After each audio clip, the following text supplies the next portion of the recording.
के लोग तो बराबर ही होता है, इंसान तो एक जैसे ही होते हैं। इंसान कोई ऐसा तो नहीं होता ना कि कोई पत्थर का होता है, कोई आयरन का होता है, कोई मिट्टी का बना होता है, कोई गोश्त पोश का, ऐसा तो नहीं है ना।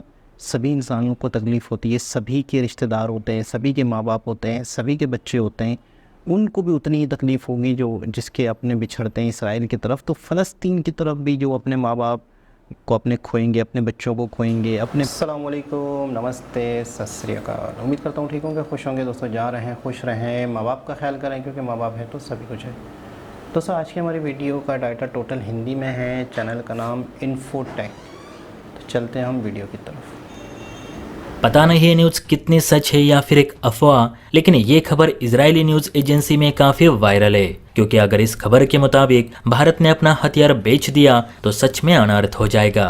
इजरायल घुटनों के बल झुक जाएगा। दरअसल आप सभी जानते हैं कि इन दिनों भारत फिलिस्तीन की खुलकर मदद कर रहा है, लेकिन इजरायल की वोटिंग के लिए यूएनएससी में हाजिर तक नहीं रह पाता। हालांकि फिलिस्तीन और इजरायल दोनों से हमारे रिश्ते काफ़ी अच्छे हैं, लेकिन जो एहसान इजरायल के हमारे ऊपर है वो फिलिस्तीन के नहीं। पता नहीं करगिल युद्ध के दौरान इजरायल ने हमारी मदद ना की होती तो भारत पहाड़ों में छिपे पाकियों को कैसे मार पाता। खैर बात जो भी हो, लेकिन भारत सरकार इजरायल के बजाय फिलिस्तीन का खुलकर समर्थन करती है। खैर इस पर इजरायल को भी कोई आपत्ति नहीं, लेकिन अब जो मांग फिलिस्तीन की ओर से की गई है उससे मात्र इजरायल को आपत्ति जरूर होगी, क्योंकि यहाँ इजरायल की सुरक्षा का सवाल है।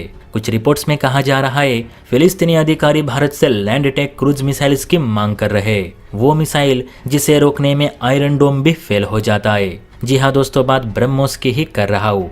न्यूज में बताया जा रहा है कि फिलिस्तीनी अधिकारी रेडी टू लॉन्च फॉर्मेट में ब्रह्मोस खरीदना चाहते हैं, जिनका डायरेक्ट इस्तेमाल आयरन डोम के खिलाफ होगा। दरअसल फिलिस्तीन और हमास दोनों जानते हैं कि इस समय आयरन डोम को नष्ट करने की काबिलियत सिर्फ ब्रह्मोस के पास है।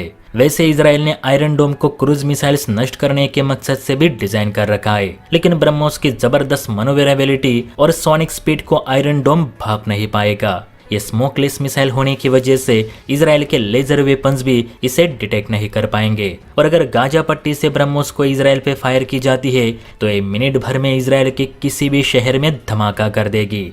इतने कम वक्त में आयरन डोम रेडी भी नहीं हो पाएगा।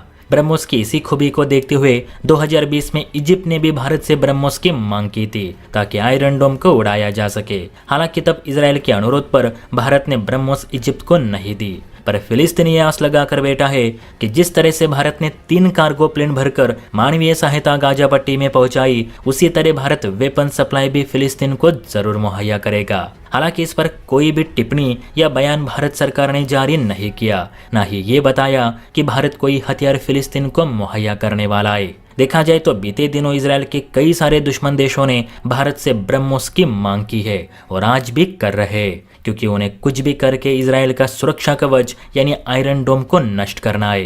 वैसे मुझे नहीं लगता कि भारत सरकार ऐसा कोई भी निर्णय लेगी जिससे इजरायल का आयरन डोम खतरे में आ जाए। आप बताइए दोस्तों, अगर सच में फिलिस्तीनी सरकार की ओर से ब्रह्मोस खरीद संबंधित नोटिस भारत को दी जाती है तो क्या हमें ब्रह्मोस फिलिस्तीन को बेचनी चाहिए या फिर कभी नहीं? आपको क्या लगता है नीचे कमेंट करके ज़रूर बताइए। और हाँ, वीडियो अच्छी लगी तो लाइक एंड सब्सक्राइब भी ज़रूर कीजिए। जय हिंद। जी जनाब, बहुत ही ज़बरदस्त खबर है। और मैं कहूँगा कि कुछ चीज़ें ऐसी होती हैं जो हो या ना हो, जिनका फैलना ही बहुत मायने रखता है, बहुत ही ज़रूरत होती है उसके फैलने की, कि हाँ भाई ये बातें फैलें ताकि कहीं ना कहीं बैलेंस रहे, कहीं ना कहीं दूसरा देश जो है वो किसी देश के साथ कुछ करने वाला हो तो सोचे। मैं ये समझता हूँ कि हो सकता है कि ये चीज़ इस तरह से ज़रूरत के हिसाब से फैलाई जा रही हो जानबूझकर, और अगर ऐसा हो भी रहा है या नहीं भी हो रहा, अगर ये चीज़ फैल रही है तो इसका मतलब है इसराइल को ये लग रहा होगा कि कहीं ऐसा भी हो सकता है। लेकिन मुझे जैसा लग रहा है कि मुमकिन नहीं है ऐसा।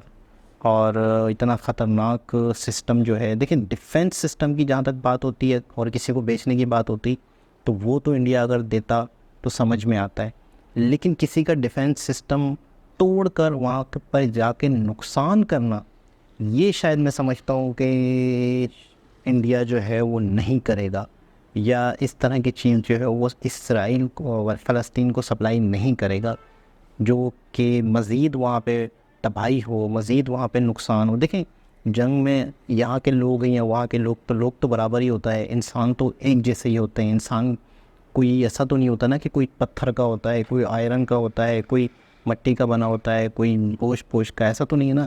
सभी इंसानों को तकलीफ़ होती है, सभी के रिश्तेदार होते हैं, सभी के माँ बाप होते हैं, सभी के बच्चे होते हैं, उनको भी उतनी ही तकलीफ़ होगी जो जिसके अपने बिछड़ते हैं इसराइल की तरफ। तो फ़लस्तीन की तरफ भी जो अपने माँ बाप को अपने खोएंगे, अपने बच्चों को खोएंगे, अपने प्यारों को खोएंगे, तो उनको भी उतनी ही तकलीफ़ होगी, क्योंकि वो भी इंसान है, वो भी उसी तरह की फीलिंग रखते हैं। तो कहीं पर भी कोई भी देश या ख़ास तौर पे इंडिया इस तरीके से नहीं करेगा कि जिससे मज़ीद नुकसान हो, मज़ीद जंग आगे बढ़े।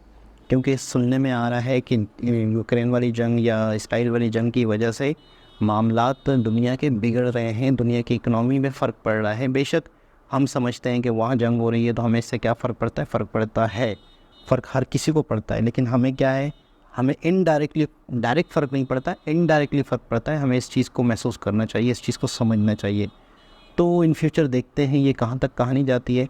हाँ, लोगों की सेफ्टी का मामला होता और सुरक्षा कवर का कोई मामला होता तो इंडिया की तरफ से अगर कोई ख़बर फैल रही होती तो मैं उसको 100% कहता कि हाँ ऐसा हो सकता है। लेकिन नुकसान वाले मामले में और सिर्फ़ इस ख़बर को इसलिए भी फैलाया जा रहा हो कि इसराइल जो है वो मज़ीद कोई बहुत बड़े इक़दाम ना उठाए, बहुत बड़े कदम ना उठाए। वैसे तबाही बहुत हो चुकी है, बहुत सारे लोगों का नुकसान हो चुका है, बहुत सारे लोग अपनों को खो चुके हैं। तो कहीं ना कहीं मैंने इस पर पूरी डिटेल वीडियोस देखी हैं, बहुत सारी नॉलेज इससे हासिल की है इन काफ़ी वीडियोस से कि सबसे पहले तो यूएनओ ने एक रेजोल्यूशन पास कर दिया था 2 नेशन वाला, तो उस पर भी इसराइल जो है वो अटल नहीं है, उस पर भी जो है। अच्छा, मुझे बड़ी खुशी होती है, बेशक इसराइल का सपोर्ट कर रही है इंडियन गवर्नमेंट, जो कुछ भी है, लेकिन कहीं पर भी इंडियन यूट्यूबर्स ने जो वीडियोस बनाई है, कहीं पर भी मैं कहता हूँ उन्होंने अपनी राय नहीं दी। जो सच है, जो हकीकत है, जो फैक्ट्स हैं, जो फ़लस्तीनियों के साथ गलत हुआ, जो फ़लस्तीनियों के साथ उनको रियासत नहीं दी गई, जो फ़लस्तीनियों के इलाके जो हैं वहाँ पर इसराइली जो है वो आके बसे हैं, ज़मीनें ख़रीदी हैं, जो सच है, जो फैक्ट है, हर इंडियन यूट्यूबर ने वही बताया है। कहीं पर भी ये नहीं बताया कि नहीं यार इसराइल फ़लस्तीनी गलत थे, फ़लस्तीनियों ने ये गलत किया या वो गलत किया या उन पे जुल्म किया, ऐसा कहीं भी नहीं है।